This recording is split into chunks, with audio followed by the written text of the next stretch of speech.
Aħseb ftit fażla li l-kol kemm aħna, mingħajr dubju ta' xejn, se jkollna nagħmlu xi darba. Deċiżjoni li ftit 20 ta' snin ilu rari kienet tgħaddi minn moħħ in-nies. Qed nitkellmu fuq il-kremazzjoni, metodu ta' tfin li qed isir dejjem aktar popolari fis-soċjetà tagħna. Kont taf li fl-10 snin li ġejjin u maħsub li 70% tan-nies se jażlu l-kremazzjoni. Tgħid mhux ħaġa tal-għaġeb din? Imma x'inhu li qed iwassal għal dan it-tibdil kbir fit-tradizzjonijiet tagħna ta' kif nidfnu l-mejtin? Forsi qed tistaqsi lilek innifsek jaqgħu dan it-tibdil qed juri li nbidlu l-valuri tagħna. Jew hija biss kwistjoni prattika. Il-verità hi li r-raġunijiet huma ħafna u mħabblin. Hekk kif is-soċjetà tagħna qed tinbidel, anke kif inħarsu lejn il-ħajja u l-mewt qed jinbidel. Il-kremazzjoni li qabel kienet titqis bħala xi ħaġa stramba, issa saret għażla li dejjem aktar nies qed jaċċettawha u saħansitra jippreferixxuha. Imma xi fisser dan għalina l-aktar għal dawk li kibru b'drawwiet differenti. Kif se jaffettwa dan it-tibdil il-mod kif nittrattaw it-telfa u nogħżu t-tifkira ta' dawk li nħobbu? Dawn huma mistoqsijiet importanti li jixirqilhom nirriflettu fuqhom. Wara kollox il-mod kif nażlu biex ngħidu saħħa lil xi ħadd jgħid ħafna dwar kif ngħixu u x'nagħtu valur. Hekk kif inkomplu nitkellmu fuq dan, ħanaraw aktar fil-fond x'jista' jfisser dan it-tibdil. X'tgħid il-Bibja dwar dan? Hemm xi ħaġa spiritwali li għandna naħsbu fuqha. Ibqa' magħna għax fil-parti li jmiss se nitkellmu proprju fuq dak li jgħidulna jew ma jgħidulnax l-iskrittura dwar din id-drawwa li qed isir dejjem aktar komuni. Issa li ħsibna ftit fuq din id-drawwa li qed tikber, forsi qed tistaqsi imma x'tgħid il-Bibja dwar il-kremazzjoni. Din hi mistoqsija tajba, speċjalment għal dawk li jfittxu gwida spiritwali f'kull qasam ta' ħajjithom. Ta' min jgħid li l-kotba mqazza ma jagħtuna l-ebda direzzjoni ċara fuq din il-ħaġa. Fil-paġni tal-Bibja ma nsibux la projbizzjoni ċara u lanqas approvazzjoni partikulari tal-kremazzjoni. Dan in-nuqqas ta' kliem fil-Bibja jpoġġina quddiem sfida interessanti biex nifhmu u naraw x'naħsbu aħna stess. Aħseb ftit kemm il-darba nsibu ruħna f'sitwazzjonijiet fejn il-Bibja ma tagħtinix tweġiba diretta. Kif niffaċċjaw dawn is-sitwazzjonijiet? In-nuqqas ta' gwida ċara fil-Bibja dwar il-kremazzjoni ġielna naħsbu iktar fil-fond. Irridu nqisu l-prinċipji ġenerali tal-Iskrittura, kif nifhmu n-natura tagħha u l-kuntest storiku u kulturali li ngħixu fih. Xi wħud jistgħu jgħidu li la darba l-Bibja ma tikkundannax il-kremazzjoni b'mod ċar, mela hija aċċettabbli. Oħrajn jistgħu jħossu li peress li t-tfin kien id-drawwa fi żmien il-Bibja, għandna nimxu fuq dan l-eżempju. Int x'taħseb dwar dan? Din is-sitwazzjoni tfakkarna li l-fidi tagħna spiss titlob minna li nużaw l-erf u d-dixxerniment, speċjalment meta nħabtu wiċċna ma' kwistjonijiet li l-Bibja ma titkellimx fuqhom direttament.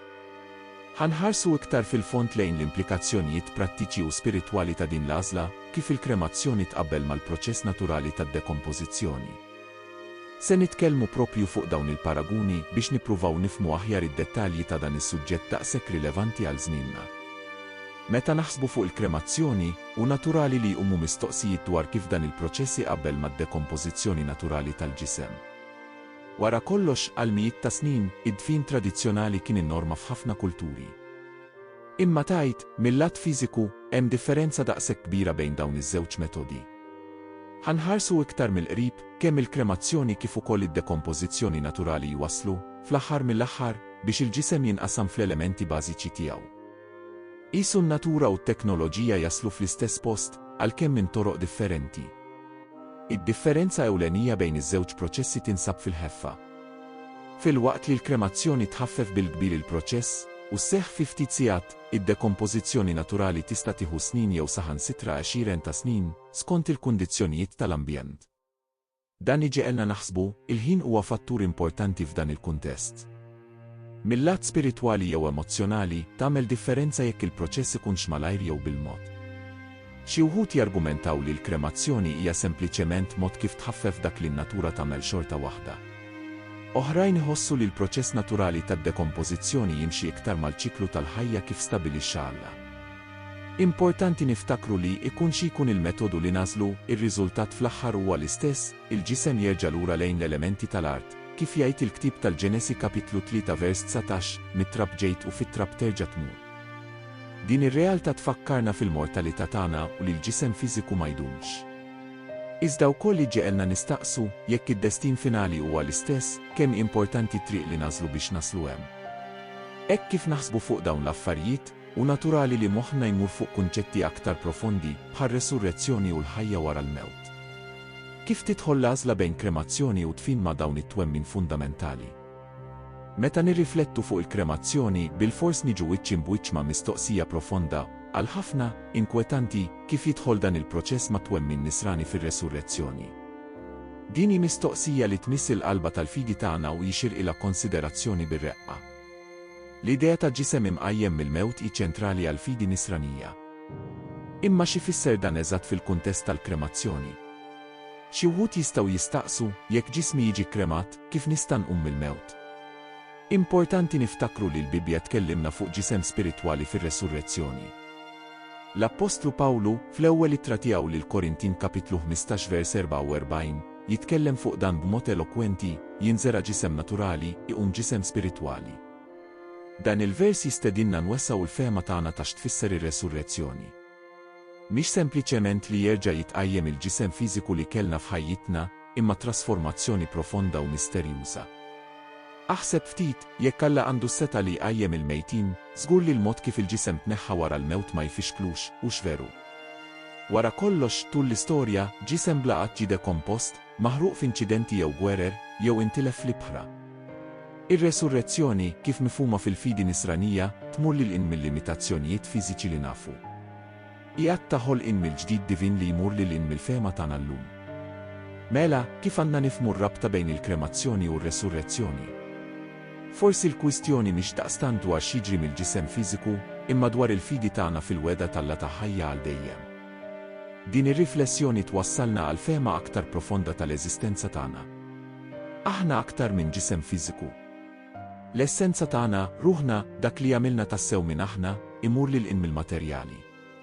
Hekk kif naħsbu fuq dawn il-kwistjonijiet spiritwali profondi, u naturali li nqisu wkoll aspetti iktar prattiċi u tad-dinja. Kif taffettwa l-għażla bejn kremazzjoni u tfin id-dinja ta' madwarna? Hemm konsiderazzjonijiet ambjentali li għandna nqisu.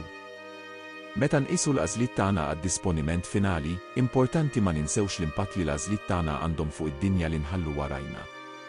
Il-kwistjonijiet ambjentali saru dejjem iktar rilevanti f'kull aspett ta' ħajjitna u l-prattiċi tal-funerali mhumiex eċċezzjoni. Kemm il-kremazzjoni kif ukoll id-dfin tradizzjonali għandhom l-implikazzjonijiet ekoloġiċi tagħhom. Ejja nħarsu lejn xi aspetti, il-kremazzjoni min-naħa l-waħda teħtieġ ammont sinifikanti ta' enerġija biex tilħaq it-temperaturi għoljin meħtieġa għall proċess. Dan iwassal għal emissjonijiet ta' dijossidu tal-karbonju u gassijiet oħra. Madankollu teknoloġiji iktar riċenti qed ifittxu li jnaqsu dan l-impatt ambjentali. Min-naħa l-oħra, id-dfin tradizzjonali wkoll jippreżenta sfidi ambjentali. L-użu ta' tebuti spiss magħmulin minn injam prezzjuż jew metalli u t-trattament kimiku tal-iġsma għall-imbalsmar jistgħu jdaħħlu sustanzi ta' ħsara fil-ħamrija. Barra minn hekk, iċ-ċimiterji jokkupaw partijiet kbar ta' art li jistgħu jintużaw għal skopijiet oħra. Quddiem dawn il-konsiderazzjonijiet, qatt staqsejt lilek innifsek li ma' għażla tkun l-iktar allinjata mas-sejħa Biblika biex inkunu amministraturi tajbin tal-ħolqien tal-Alla. Interessanti ninnutaw li xi komunitajiet reliġjużi qed jesploraw alternattivi iktar ekoloġiċi bħal tfin naturali jew aħdar li naqsu l-impatt ambjentali. Dawn l-għażliet ifittxu bilanċ bejn ir-rispett lejn il-mejtin u l-kura tal-pjaneta. Il-kwistjoni ambjentali tfakkarna li d-deċiżjonijiet tagħna, anke wara l-mewt, għandhom konsegwenzi għal ġenerazzjonijiet futuri. Kif nistgħu nonoraw it-tifkira ta' dawk li nħobbu b'mod li jirrispetta u jippreserva wkoll id-dinja naturali? Din ir-riflessjoni fuq l-impatt ambjentali ġeelna nikkunsidraw mhux biss il-kif, imma wkoll il-għaliex tal-għażliet tagħna. X'wirt iridu nħallu? Kif nistgħu nagħmlu li d-deċiżjonijiet finali tagħna jirriflettu l-valuri li għexna għalihom? Hekk kif naħsbu fuq dawn il-kwistjonijiet komplessi, isir ċar li l-għażla bejn kremazzjoni u tfin mhix biss deċiżjoni personali jew spiritwali, imma waħda li ġġorr implikazzjonijiet etiċi u ekoloġiċi iktar wesgħin. Importanti nqisu kif nistgħu nindirizzaw dawn id-deċiżjonijiet diffiċli b'mod prattiku u sensittiv. Kif nistgħu niżguraw li x-xewqat tagħna jiġu rispettati u li t-tluq tagħna ma jikkawżax konflitti bejn dawk li nħallu warajna. Tul il-vjaġġ tagħna fil-ħajja, nieħdu għadd ta' deċiżjonijiet importanti. Madankollu, ftit huma daqshekk sinifikanti daqs dawk relatati ma' tmiem il-ħajja. Dan hu suġġett li ħafna jippreferu jevitaw, iżda li jixraqlu l-attenzjoni u l-kura tagħna. L-importanza tal-ippjanar u l-komunikazzjoni mal-familja f'dan il-kuntest ma tistax tiġi sottovalutata. Qatt ħsibt kif il-preferenzi tiegħek għat-tmiem tal-ħajja jistgħu jaffettwaw lil dawk li tħobb. Ħafna drabi fin-nuqqas ta' istruzzjonijiet ċari, il-familji jsibu ruhom f'sitwazzjonijiet diffiċli, jippruvaw jaqtaw x'kienu xewqat ta' xi ħadd tażis li tela'. Dan jista' jwassal għal konflitti ta' wġieħ f'mument diġà mobbi bl-emozzjonijiet. Aħseb ftit fil-faraġġ li jista' jġib għall-qraba tiegħek li jkunu jafu eżatt kif tixtieq li tiġi mfakkar u onorat. Ma jkunx dan l-aħħar att ta' mħabba u konsiderazzjoni. L-ippjanar xieraq imur lil hinn milli sempliċement tagħżel bejn kremazzjoni jew tfin. Jinvolvi li tqis aspetti bħat tip ta' ċerimonja, id-dispożizzjoni tal-proprjetà u saħansitra dettalji bħal mużika jew qari li tixtieq li jiġu inklużi fil-funeral tiegħek. Imma kif tibda dawn il-konverzazzjonijiet delikati?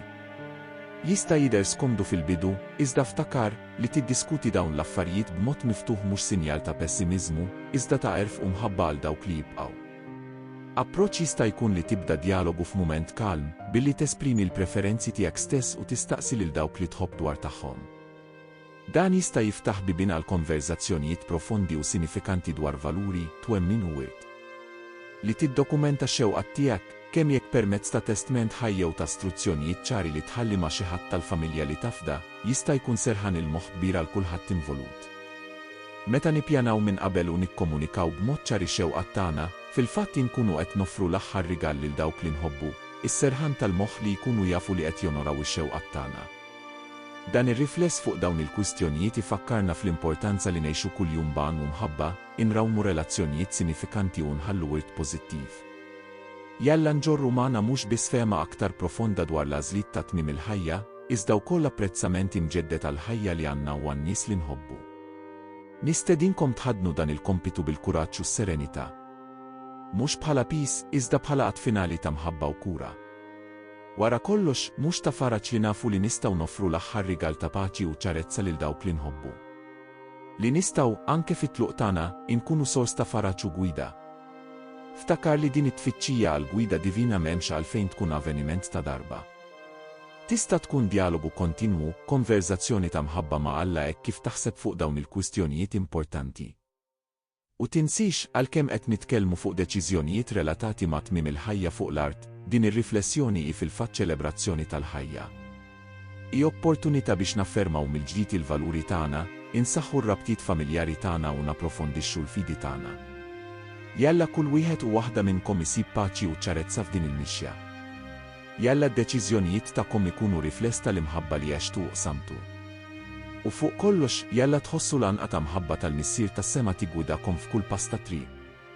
Grazzi tal-li kont miegħi f'din ir-riflessjoni. Jekk dan il-video mes lilek, abbona mal-kanal, għati lejke u jaqsam mal-familja u l-ħbib tiegħek. Ara wkoll il-video li jidher hawn fuq dan l-aħħar screen. Żgur li se tkun storja li tarrikkixxi l-vjaġġ ta' għarfien tiegħek. Sal-laqgħa li jmiss tagħna.